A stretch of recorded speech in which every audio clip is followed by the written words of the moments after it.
Assalamualaikum warahmatullahi wabarakatuh. Halo everyone, selamat siang semuanya. Semoga dimanapun kalian berada selalu diberikan kesehatan oleh Allah Subhanahu wa Ta'ala. Nah, sesuai janji kita yang kemarin, video yang pertama kita telah mendatangkan pembina OSIS SMA Negeri 1 Pabedilan, yaitu Bapak Fikri Prasetyan SPD GR. Yang dimana kita telah membahas pembukaan podcast Patria Tama School Podcast.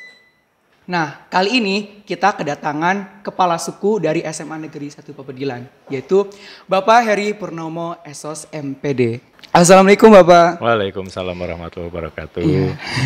Apa kabarnya nih Bapak? Alhamdulillah sehat. Mas sehat? Alhamdulillah sehat juga Pak. Gimana Pak aktivitas hari ini?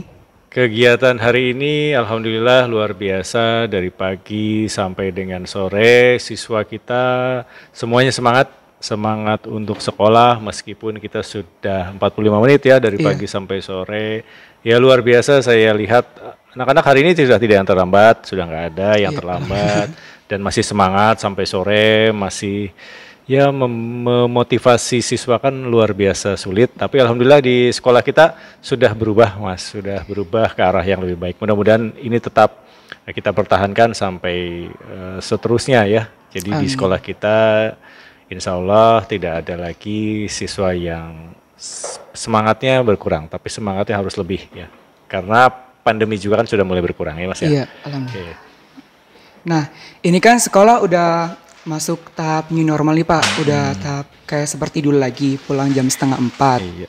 Apakah ini sudah kebijakan dari pemerintah atau kebijakan sekolah tersendiri? Oke, ini kebijakan dari kantor cabang dinas pendidikan yang ada di kota Cirebon ya.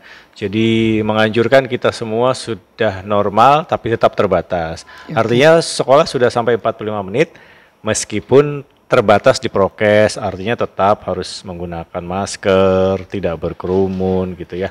Kemudian sebisa mungkin siswa juga harus membawa makan sendiri dari rumah karena kantin masih dibatasi juga. Tidak semua boleh membuka kantin. Makanya siswa ya dihimbau untuk membawa makan sendiri, minum sendiri secukupnya ya, demi kesehatan masing-masing siswa. Iya, Pak. Kalau boleh tahu Bapak ini mempunyai anak berapa ya Pak? Istri saya 3. Istri anaknya 3. Maksudnya Mas. Maksudnya istri saya punya 3 anak, bukan istri saya 3. Istri saya 3 anaknya. Iya. Gitu ya. Anaknya. Yang pertama masih kuliah, yang kedua kelas 3 SMP, ada di pondok tapi ya. Yang terakhir kelas 2 SD. Nah, yang ada di rumah ya cuma yang kelas 2 SD saja. Yang lain sudah ke dunianya masing-masing. Ada di dunia kampus dan juga di pondok ya. Itu yang menemani saya dengan istri ya yang kecil saja. Gitu ya. Kalau dari ketiga anak Bapak tersebut, apakah tiga-tiganya sudah diarahkan nanti untuk masa depannya Pak? Atau mungkin misal jadi ya anak pertama nanti diarahkan menjadi dokter gitu Pak? Enggak sih, saya bebaskan saja lah, masing-masing punya dunianya, punya passionnya. Jadi saya berharap sesuai dengan passion saja lah. Kalau orang tua hanya mengarahkan saja keinginan, kan kita sudah tahu nih keinginan anak, bakat, minat, kemudian passionnya. Kalau kita sudah tahu, kita cuma mengarahkan saja. Orang tua mah hanya bisa mengarahkan. Saya berharap sih mereka sesuai dengan keinginan mereka saja. Saya tidak memaksa ya, tidak memaksa keinginan orang tua dengan keinginan anak. Kalau kata Khalil Gibran kan kita bisa membuatkan rumah secara fisik, tapi kita tidak bisa membuatkan rumah untuk jiwa-jiwanya. Gitu. Jiwa-jiwanya tetap dengan jiwanya masing-masing, gitu ya. Jadi untuk masalah masa depan Bapak ini tidak memaksa ya Pak, melainkan mengarahkan mereka kepada minat bakatnya masing-masing. Mengenai arahan tadi kepada anak-anak Bapak di bidang pendidikan, Bapak sendiri pendidikannya dulu bagaimana Pak dari yang terkecil? Saya S1 dari SMA SD dulu. Ya SD dulu. SD saya di Perum tuh deket SD Galunggung namanya, di kota juga ya. SMP saya di SMP Talun. Dulu namanya SMP Cirebon Selatan. Sekarang namanya SMP Talun. SMA-nya saya SMA 1 Beber yang sekarang ya Beber. Dulu juga namanya dulu Sumber, cuma saya afiliasi Beber. Jadi saya sekolah di Beber tapi ijazahnya SMA 1 Sumber. Kemudian saya kuliah di Medan. Medan tuh Universitas Sumatera Utara, ngambil jurusan sosiologi. Nah di Medan itu, kenapa saya milih Medan? Saya iseng aja gitu, iseng aja. Saya jurusan IPA, zaman dulu jurusan IPA ya, jurusannya fisika dulu. Cuma saya ngambil sosiologi. Kenapa saya ngambil sosiologi? Nggak tahu saya juga. Kenapa bisa jauh Bapak? Nggak tahu dan Kan di Indonesia kenapa daerah jauh? sini Saya seperti itu. pilihan pertama biasalah zaman dulu dan kalian juga pasti merasakan idealisme ya. Pengen di ITB gagal. Jadi Bapak juga Iya, pernah merasakan pernah kegagalan merasakan itu. kegagalan. Kemudian saya pilihan keduanya di Unpad gagal. Akhirnya saya pilih ketiga tuh pilihan ketiganya saya ngambil yang jauh aja lah. Yang jauh di mana ya? Sumatera. Sumatera apa ya kota besarnya Medan. Udah saya pilih Medan tuh. Kemudian jurusannya apa ya? Yang nggak diminatin banyak orang lah yang nggak. Saya lihat, sosiologi nggak diminatin banyak orang. Pilih sosiologi. Saya nggak bilang ke orang tua tuh di Medan, nggak bilang. Nggak Kalau bilang. bilang pasti nggak boleh kan. Begitu lulus di Medan, saya tanya ke bapak saya, mau diambil nggak Pak? Ya, terserah kamu yang mau jalanin, ambil aja lah kata bapak saya. Kamu laki-laki ini, laki-laki mah nggak mungkin hamil ya, nggak mungkin hamil, jadi ambil saja lah katanya. Pokoknya satu semester nggak betah, pulang kata bapak saya gitu. Kalaupun di kuliah di Medan itu bagaimana dengan keluarga Pak di sana? Saya nggak punya siapa-siapa, saya berangkat ke Medan juga, saya bingung. Tujuan saya mau kemana, saya tahu kota besar Medan tuh nggak tahu seperti apa, saudara tidak punya, teman tidak punya, keluarga apalagi nggak punya. Jadi bapak saya bilang, tujuan kamu kemana? Pokoknya saya bilang, kantor polisi, kalau nggak masjid. Kenapa? Kantor polisi nggak mungkin nolak saya, masjid juga nggak mungkin nolak saya. Jadi tujuanmu itu ya. Sepanjang perjalanan saya dari Cirebon ke Medan, saya naik bus tuh. Busnya ada tuh pinggir-pinggir jalan, busnya ALS ya, antar lintas Sumatera. 3 hari 3 malam mas. 3 hari 3 malam. Kakinya bengkak itu, bengkaknya beneran bengkak, duduk terus ya. Di perjalanan 3 hari 3 malam tuh ya saya ngobrol dengan yang ada di bus tuh, saya kenalin semua. Udah pokoknya saya SKSD ya, sok kenal sok dekat gitu. Supaya ada yang iba, akhirnya ada yang iba, ada yang kasihan gitu. Mas mau kemana, mau ke Medan, mau apa kuliah? Tujuannya ke rumah siapa nggak tahu, saya bilang ke rumah saya. Udah, tinggal di rumah saya saja dulu sampai nemu kos-kosan, sampai dapat kos-kosan. Nah itu yang bagian. Makanya kalau semua niat baik kita, asal niatnya baik, insya Allah ada jalan pasti. Ternyata ada orang Nah, baik ternyata yang membantu Bapak. ada orang baik. Akhirnya saya tinggal di situ tuh selama 1 bulan. Kan lumayan tuh, makan gratis, tidur gratis ya, karena tadi orangnya betul-betul mau bantu. Dan setelah itu saya nyari kos, ya saya akhirnya kos. Itu pengalaman kuliah ya, Mas, pengalaman kuliah. Lalu di sana kehidupan sehari-harinya bagaimana?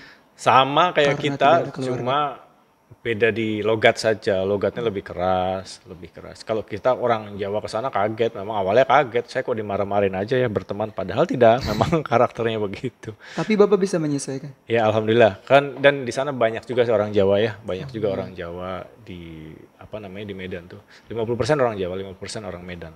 Dan insya Allah sih kalau tadi yang saya bilang asal niatnya baik, mau di mana saja kita bisa hidup kok. Kayak prinsipnya orang Minang kan, di mana bumi dipijak, di situ langit dijunjung. Nah, Iya. ya asal bisa menyesuaikan diri, adaptasi gitu, insya Allah diterima lah insya Allah. Lalu setelah lulus S1 di Medan, Bapak melanjutkan studi lagi atau bagaimana? Saya lanjut lagi di Jakarta S2-nya, ambilnya IPS karena tidak ada sosiologi ya. Kalau di Jakarta sih nggak terlalu sesulit di Medan gitu mas, karena Jakarta mah deket ya, pulang perginya gampang, pulang perginya. Kalau di Medan saya pernah 2 tahun nggak pulang, lebaran 2 tahun di sana.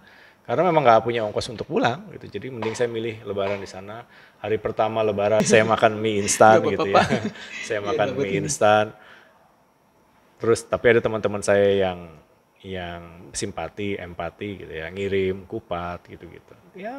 Ya dinikmati saja lah, dinikmati saja. Itu bagian dari perjalanan hidup ya, Mas. Ya. Jadi seperti mahasiswa pada umumnya. Betul. Bapak juga pernah merasakan hal itu gitu. Betul. Jadi itu bagian dari, ya saya anggap bagian dari perjalanan hidup saya lah. Mungkin harus begitu dulu. Nggak enak dulu, tapi ya dinikmati insya Allah kalau dinikmati.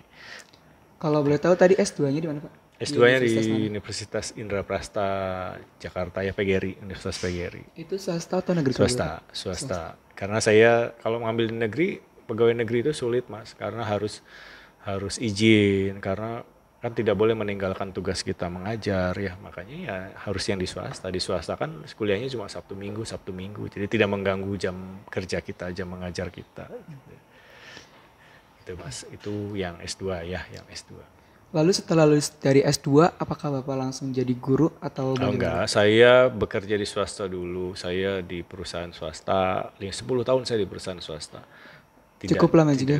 Iya, karena tadi saya awalnya tidak minat ke guru. Bapak saya guru memang, bapak saya kepala sekolah juga. Bapak saya mewanti-wanti saya harus jadi guru, harus jadi guru. Pada saat itu saya nggak mau.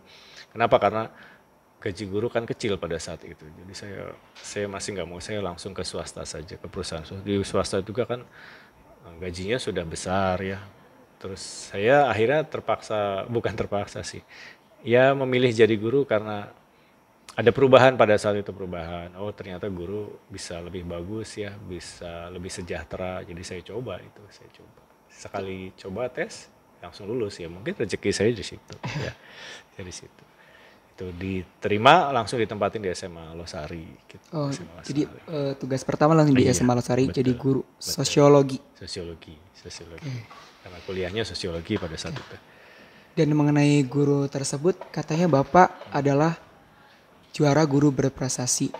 Iya, saya tahun 2018 kalau nggak salah ikut seleksi tingkat kabupaten dulu. Tingkat kabupaten saya menang juara pertama, terus lanjut ke tingkat provinsi juga juara pertama,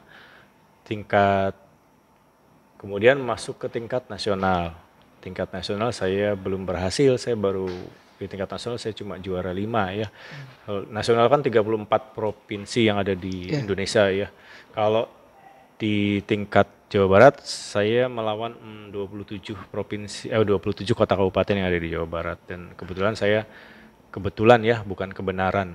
Kebetulan saya juara 1, dan pada saat itu Ridwan Kamil selaku gubernur memberikan reward itu ke Jepang, bukan jalan-jalan sih, short course lah. Rewardnya ke luar negeri, Pak? Ke luar negeri. Short course itu seperti kursus singkat gitu ya, kursus singkat selama 2 minggu kurang lebih saya di Jepang. Ya mengajar di sana siswa juga sama, ngajar siswa SMA, tapi menggunakan bahasa Inggris ya. Kalau saya kan nggak bisa bahasa Jepang, jadi kita ke sana pakainya bahasa Inggris. Dan itulah saya pikir pengalaman yang luar biasa. Jepang itu luar biasa.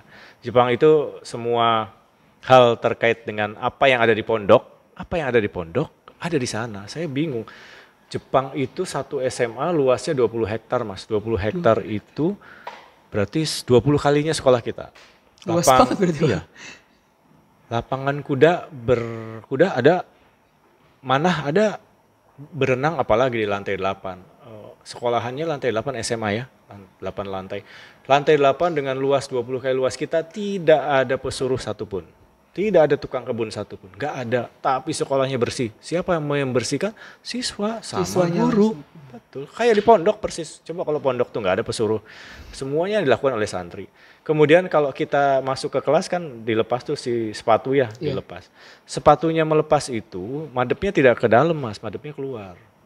Kayak pondok juga kan kalau naruh sepatu nggak ke dalam tapi keluar. Makanya saya heran, gini kalau di Jepang kok penerapannya hampir sama dengan yang di pondok-pondok di Indonesia. Makanya luar biasa itu. Dan yang saya salut itu luar biasa, tapi bersihnya luar biasa. Ternyata tidak ada pesuruh satupun, nggak ada. Yang membersihkan Bapak Ibu guru, siswa. Kalau pulang sekolah kayak kita gini, dia nggak langsung pulang, sudah berbagi untuk membersihkan apapun gitu ya.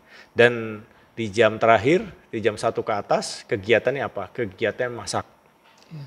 Masak, pindah ke dapur. Jadi setiap kelas ada dapurnya. Kelas, dapur, pinggir. Seperti asrama gitu? Iya, enggak, seperti dapur biasa aja, seperti dapur biasa. Nah, si siswa diajarin masak, kan terkenalnya Jepang tuh dengan masakannya terkenal. Jadi kalau sekolah sampai sore nggak ngantuk. Belajarnya sama kayak kita jam 7 sampai jam 4, tapi siswa pulang jam 9. Dari jam 4 sampai jam 9 malam, eskul nggak ada pembinanya. Lalu gimana cara mereka untuk? Tapi mereka jalan sendiri-sendiri. Kalau di kita nggak ada pembinanya, 2 bulan berikutnya udah nggak ada pada hamil. Karena nggak ada pembinanya sampai malam. Oh di sana tidak Mas, di sana tuh luar biasa. Makanya saya Hebat pisan. Pembinanya pada pulang, guru bapak ibu gurunya pulang. Siswanya sampai jam 9. Sampai jam 9 tuh. Besoknya pagi datang lagi jam 8. Aduh, memang saya apa yang bisa diterapkan dari sana ke sini? Nah, iklim kita belum siap untuk itu. Belum siap. Nggak usah lah ya hal-hal karakter yang kecil. Kalau di sana kan sekolah pakainya jas tuh. Pakai jas, pakai dasi. Anak-anak SMA pakai dasi. Gagah lah pokoknya gagah. Termasuk ya perempuannya pakai blazer gitu-gitu ya. Jadi betul-betul menghargai bapak ibu gurunya juga sama, pakai jas, pakai blazer gitu-gitu. Ya, tapi kita coba terapkan lah itu pelan-pelan. Ya, harusnya bisa. Kita harusnya bisa. Jadi kalau di Indonesia belum bisa tapi insya Allah pelan-pelan. Nah, di sekolah kita juga sebenarnya bisa, cuma butuh waktu saya. Tapi saya yakin lah bisa. Karakter-karakter yang begitu itu bisa kita terapkan. Itu Jepang mas, itu Jepang. Nah sebelum tadi yang pemberangkatan ke Jepang, setelah Bapak dapat reward tersebut, apa perasaan Bapak waktu itu? Saya kaget karena saya targetnya nggak juara 1, saya targetnya juara 3. Kok juara 3? Iya, karena saya lihat pesaingnya luar biasa. Itu kebanyakan sudah S3 ya, sudah doktor dan prestasinya luar biasa. Cuma saya punya keyakinan saja bahwa kalau saya punya niat baik gitu ya.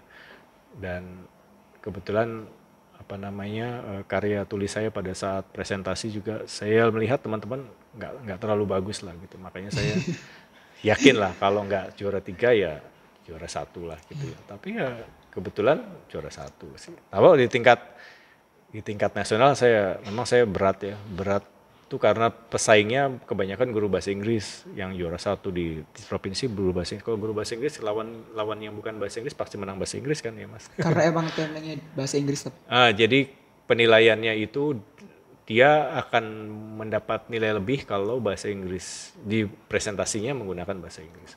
Saya menggunakan bahasa Inggris tapi akan kalah dengan guru yang betul-betul bahasa Inggris kan. Betul. Karena sudah ada sudah itunya. terbiasa gitu. Itu bukan pamer gitu ya mas. Motivasi teman-teman lah siswa-siswi kita. Pada saat itu saya ada di SMA 1 Losari. 2018 saya masih di SMA Losari. Artinya belum pernah ada guru SMA dari Cirebon yang menang di tingkat provinsi. Di Bandung itu belum pernah ada. Baru saya. Tahun-tahun sebelumnya belum pernah ada. Sepanjang sejarah guru berprestasi itu nggak ada. Makanya saya membuktikan bahwa tadi di sekolah yang pinggir juga kalau kitanya mau, kalau kita yang punya usaha sih insya Allah bisa. Jadi saya memotivasi kepada siswa. Nggak usah lihat sekolah kita kecil, sekolah kita berada di ujung, sekolah kita jelek, nggak usah lihat itu. Tapi bagaimana kita menunjukkan bahwa kita punya prestasi ya. Jadi meskipun sekolah di perbatasan, tapi kualitas tanpa batas gitu ya mas ya. Gitu pengen saya sih gitu. Berarti dengan usaha yang sangat sungguh-sungguh ya Pak? Iya, kalau insya Allah saya juga melihat teman-teman siswa-siswi kita di sini itu luar biasa potensi menulis esai, artikel segala macam sudah luar biasa. Makanya saya kaget, SMA Badilan bisa melejit ya. Saya merintis menulis di Losari ternyata sudah kebalap dengan yang di sini gitu tuh. Saya makanya luar biasa berarti punya potensi ini.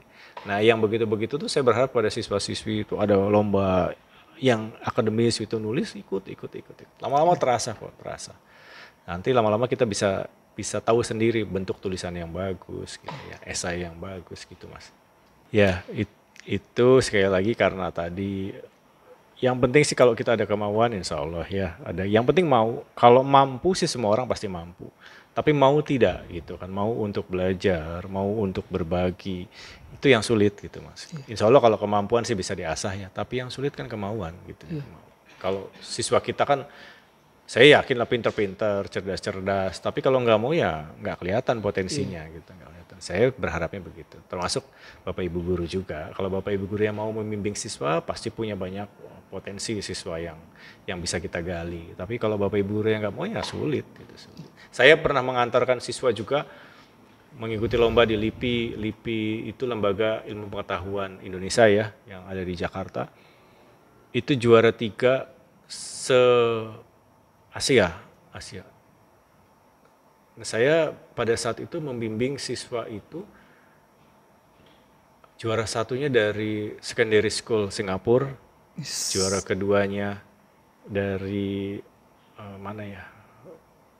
Dari Malaysia, bukan, Jogja, SMA 6 Yogyakarta.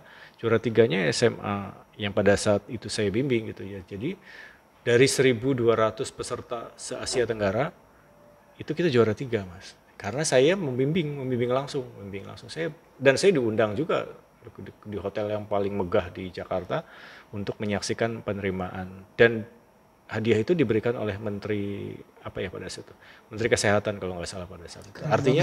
Artinya kan bisa siswa itu di ujung pelosok juga, kalau Bapak Ibu guru yang mau dan mampu, insya Allah bisa. Jadi, semoga Pak Bedilan bisa ya pakai itu, Pak.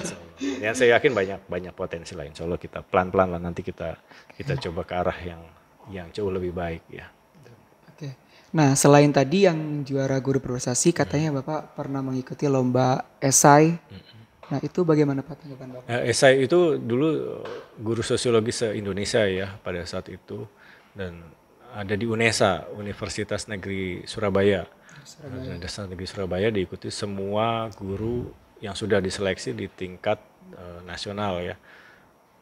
Dan kebetulan pada saat itu juga sama, saya juara 1 juga kebetulan, dan lumayan sih hadiahnya juga sama lah, keliling Indonesia, tapi memilih salah satu pulau mau di Pulau Kalimantan, Sulawesi, pokoknya yang pulau yang betul-betul kita pengenin itu.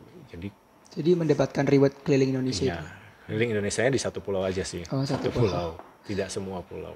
Tapi itu sudah luar biasa lah, bagian dari reward yang luar biasa. Gitu. Itu kira-kira, Mas. Sebelum Bapak menjabat sebagai kepala sekolah di SMA Negeri 1 Pebidan ini, Bapak menjabat sebagai apa dulunya dan di mana sekolah dulu waktu ditempatkan? Sebelum di Pabedilan ya. Iya. Sebelum di Pabedilan, saya lebih lama di Losari. Saya hampir 12 tahun di SMA Negeri 1 Losari. Yang Jawa Barat, Pak? Yang di Jawa Barat. SMA Negeri 1 Losari, Kabupaten Cirebon, Jawa Barat. 12 tahun. Tahun 2000 saya pindah ke SMA 6.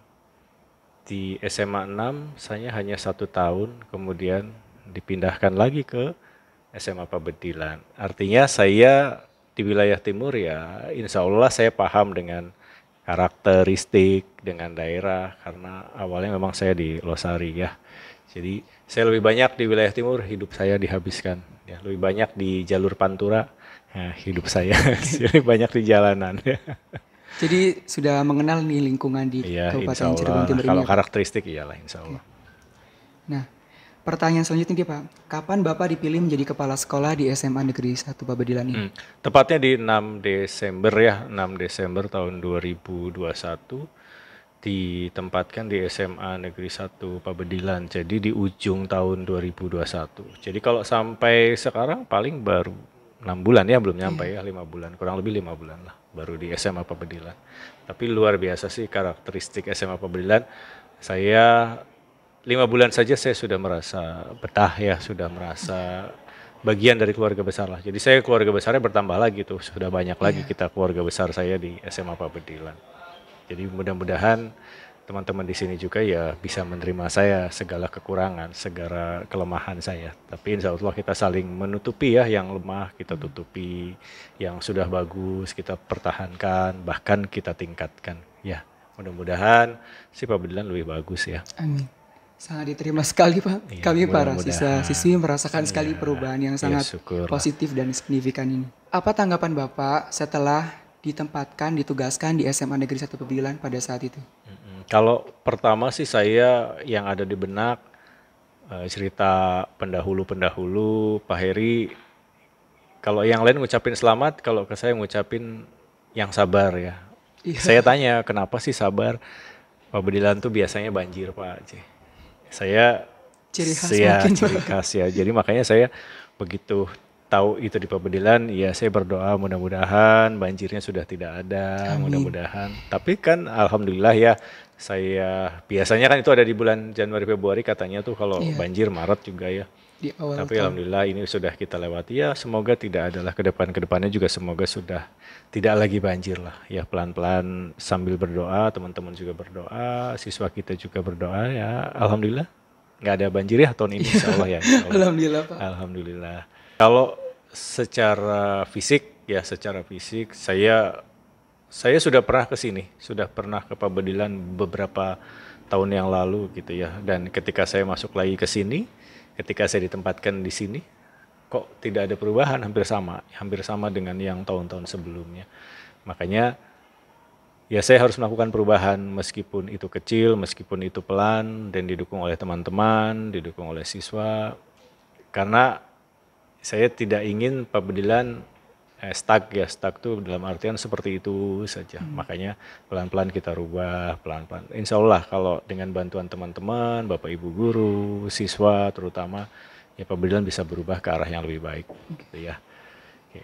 Jadi saya menaruh harapan besar karena Pabedilan tuh luar biasa potensinya Mas. Jadi saya kaget waktu saya pertama diterima di sini, itu semua yang mengiringi saya dari SMA 6 semua terkaget-kaget karena di sekolah yang ujung ternyata punya padus dan apa itu ya tari yang luar biasa. Jadi Sapa semua Voice. semua sangat kaget aja. Di kota nggak ada yang begitu, makanya kita semua kaget loh. Ternyata potensinya luar biasa. Dan saya melihat ternyata saya baru masuk, ini kita punya potensi yang luar biasa. Kalau dikembangkan, insya Allah jadi. Walaupun sekolah di pelosok gitu ya. Betul, betul. Makanya ya saya berharap itu bisa kita tingkatkan lah, bisa kita tingkatkan. Jadi kalau saya berharap nanti kita akomodir. Saya pengen juga sama kita punya panggung seni, nanti saya buatkan panggung seni di pojok tuh supaya tadi ya mengembangkan apa namanya jiwa-jiwa seni yang sudah mereka miliki ya. Itu kira-kira Mas. Jadi sebelumnya Bapak, sebelum ditugaskan di sini, Bapak dulu pernah ke SMA Pabedilan? Pernah saya beberapa kali berkunjung ada kegiatan apa ke SMA Pabedilan. Ya 5 tahun yang lalu lah, tapi ketika saya kembali belum ada perubahan, masih sama. Makanya ya sekarang pelan-pelan lah kita rubah ya.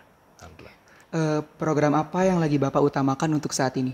Ya, saya pengen kalau di sarana prasarana, sarana fisik, saya pengen kelihatan casingnya dulu, depan dulu. Kalau kita beli handphone, kalau kita lihat orang gitu kan yang dilihat casingnya Mas ya, Iya, bagian casingnya dulu. Kalau casingnya bagus, depannya bagus, belakangnya nggak bagus, itu urusan belakangan. Yang penting mereka tertarik dulu. Kayak kita beli buku juga kan dari judul, dari cover kita lihat ya.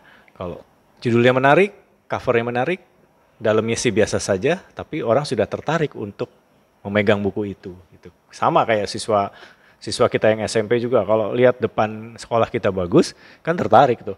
Meskipun dalamnya mereka nggak tahu seperti apa. Nah itu yang sarana fisik ya. Kalau yang sumber daya manusianya tadi pelan-pelan siswa kita biasakan disiplin, lama-lama juga menjadi hal yang biasa ya. Pertama memang kaget siswa ya, karena setiap jam 7 kita betul-betul tutup gerbangnya, betul-betul dicatat siapa yang terlambat. Ya itu di sumber daya manusianya. Kalau di sarana prasarana saya pengen depan dulu lah, casing tampilan depan dulu yang saya prioritaskan. Kalau SDM tadi disiplin yang saya prioritaskan. Itu Jadi yang bagian utama itu bagian casing atau depannya dulu ya Pak, dari segi bangunan gitu. Betul. Dari segi struktur ya, struktur bangunan. Iya, infrastruktur. Bagaimana tanggapan Bapak melihat para siswa-siswi SMA Negeri 1 Pabedilan ini? Ya awalnya sih tadi saya melihat ada banyak potensi yang bisa digali. Sebenarnya siswa mah banyak potensinya, tinggal Bapak Ibu gurunya mau tidak menggali itu, termasuk kepala sekolahnya. Jadi saya juga berharap tadi saya dengan rekan-rekan, yuk kita gali potensi siswa-siswa kita ini. Siswa kita itu kalau punya potensi luar biasa, insya Allah kita bisa kembangkan lagi gitu ya. Artinya potensi-potensi itu bisa memunculkan prestasi-prestasi yang luar biasa buat sekolah kita. Gitu ya Mas ya. Apakah di anak-anak atau siswa-siswi SMA Negeri Pabedilan dengan siswa yang waktu di SMA 6, apakah ada perbedaan atau mungkin melainkan sama saja Pak? Setiap siswa pasti memiliki perbedaan karakteristik, latar belakang, sosial budaya ekonomi, wajar lah kalau itu. Tapi intinya begini, intinya setiap orang punya potensi, punya kelebihan, ya, dan itu tidak dimiliki oleh sekolah lain. Kalau di SMA 6 mungkin secara akademis ya luar biasa, tapi secara non akademis kayak tadi yang saya bilang ada paduan suara, ada seni, mereka tidak punya yang seperti itu. Jadi masing-masing sekolah pasti punya potensi sendiri-sendirilah, punya apa namanya ciri khas sendiri-sendiri. Kalau di sekolah-sekolah kota itu akademis memang luar biasa. 105% diterima di perguruan tinggi negeri, 105. Kan lucu ya, harusnya 100%, ini lebih 105. Kenapa? Karena ada satu siswa yang diterima di 2 perguruan tinggi. Iya. Di sini diterima, makanya menjadi 100 lebih. Nah kalau di kita, memang secara akademis, kita 20% meneruskan perguruan tinggi saja sudah bagus, Nah yang seperti itu kan kita, oke, secara akademis kita kalah. Tapi di non-akademisnya, tadi kita punya potensi di tari, punya potensi di seni, punya potensi di olahraga. Mereka nggak punya pemain-pemain poli kayak kita yang hebat-hebat tuh nggak ada. Yang mereka punya ya cuma nilai-nilai akademis saja. Ya, nilai-nilai akademis. Itu saya pikir semua siswa sama punya potensi. Nah, Mas ya. Tadi mengenai ekstrakurikuler nih Pak, tadi kan Bapak menyebutkan voli, ada tari, dan segala macamnya. Jika nanti para ekskul tersebut ingin mengikuti perlombaan, apakah Bapak akan mengizinkannya? Mengizinkan dengan catatan, selalu dengan catatan. Kenapa? Karena tidak semua jenis perlombaan yang diselenggarakan itu bisa kita ikuti ya. Artinya kalau yang betul-betul di bawah Dinas Pendidikan itu wajib kita ikuti. Kalau di di seni ada FL2SN itu yang kelola kan Dinas Pendidikan sampai terus ke tingkat nasional. Nah, itu wajib diikuti. Kemudian ada O2SN ya, O2SN, kemudian ada yang besok kita laksanakan ada KSN, itu kita wajib ikuti. Nah, kalau yang perlombaan-perlombaan di luar itu kita lihat dulu ya, kita lihat urgensinya. Kalau memang betul-betul bisa mengangkat prestasi, siswa bisa lebih mengembangkan bakat di situ ya, kenapa tidak kita ikuti gitu ya Mas ya. Jadi insya Allah kalau ada hal-hal yang terkait dengan pengembangan bakat, kemampuan, keterampilan siswa, insya Allah saya dukung lah. Jadi diizinkan ya Pak, asalkan ada persyaratan tertentu gitu Pak. Betul. Nah kembali lagi nih Pak, untuk para siswa-siswi SMA Negeri 1 Pabelan, apakah Bapak ada kata motivasi untuk mereka nih? Saya sih berharap begini, kalau motonya kita itu kan Pabedilan bisa gitu ya, bisa itu dalam segala hal. Makanya kalau sudah bisa, jangan ada kata gagal. Kalau gagal itu tidak ada bahasanya, gagal itu kan berhenti mencoba. Iya. Kan tidak mencoba dan mencoba lagi. Tapi kalau Pabedilan punya moto Pabedilan bisa, ya bisa, apa saja pasti bisa. Dan yakinlah bahwa ketika kita yakin bisa, pasti bisa yakin. Gitu. Yakin bisa yakin. Gitu. Bisa karena kita mampu, karena kita yakin, dan yakin karena kita bisa gitu ya. Makanya saya berharap moto ini sudah luar biasa, tagline-nya Pabedilan sudah luar biasa, sudah ada tagline yang bisa, mudah-mudahan itu memberi semangat buat siswa-siswa SMA Negeri 1 Pabedilan gitu Mas. Lalu ada kata-kata pengantar atau motivasi untuk anak kelas 12 nih Pak yang mau lulus, yang udah lulus Mas ya? Ya, kan kemarin sudah diberikan surat lulus ya, berarti siswa tersebut sudah dianggap alumni kita, alumni SMA Pabedilan. Saya berharap apapun nanti semua alumni yang sudah keluar dari SMA Pabedilan dan terjun ke masyarakat atau masuk ke dunia kerja atau masuk ke dunia kampus, pokoknya berusaha untuk menjaga nama baik sekolah kita, menjaga nama baik SMA Negeri 1 Pabedilan, biar bagaimanapun sudah terinternalisasi di masing-masing individu itu bahwa mereka adalah bagian dari keluarga besar SMA Negeri 1 Pabedilan. Maka dijaga nama baik SMA Negeri 1 Pabedilan. Tunjukkan bahwa kita punya dan pasti bisa membuat prestasi baik di dunia kerja, baik di lingkungan kampus maupun di masyarakat nanti ketika mereka terjun ke masyarakat. Insya Allah lah kalau karakter-karakter yang dibangun di sekolah ini, hal-hal baik yang di sekolah ini terapkan di masyarakat, terapkan di kampus, terapkan di dunia kerja. Insya Allah kalau merekanya baik di dunia kerja, di lingkungan masyarakat, nanti nama sekolah kita juga kan yang baik gitu Mas. Kan sebentar lagi kita akan mengadakan PBDB, penerimaan peserta didik baru tahun 2022-2023. Ya insya Allah kalau penerimaan PPDB kita mengacu tahun kemarin kita sudah bagus tuh, sudah bisa 9 kelas dari tahun sebelumnya hanya 7 kelas ya, kita mengalami peningkatan. Dan saya yakin, saya punya harapan besar di tahun ini juga kita akan bisa 9 kelas juga nanti mudah-mudahan dengan kerja tim teman-teman, kemudian nanti bantu juga tuh siswa-siswinya untuk mempromosikan sekolah kita bahwa sekolah kita itu hal-hal baiknya sampaikan. Kita punya banyak kegiatan yang sifatnya positif, mengakomodir semua minat bakat dan keterampilan siswa, mau akademis mau non akademis gitu ya. Nah, itu bagian dari promosi. Jadi saya berharap siswa juga ikut promosi. Insya Allah lah kalau 9 kelas sih, kalau maunya 10 kelas, cuma sarana prasarana kita nggak memungkinkan Kurang, ya, iya. masih kurang jumlah jumlah kelasnya masih belum punya. Pengennya sih 10, tapi insya Allah dengan 9 saja juga cukup. Iya, Pak. Dan katanya PPDB ini bertepatan dengan ujian PAT. kenaikan kelas. Apakah itu benar, Pak? Iya, kalau tanggal 6 sampai dengan tanggal 10 kan tahap pertama penerimaan siswa atau peserta didik baru, dan kita PAT-nya di tanggal 2 kalau nggak salah ya, tanggal 2 sampai dengan tanggal 8. Jadi ini beririsan nih antara PPDB dengan PAT.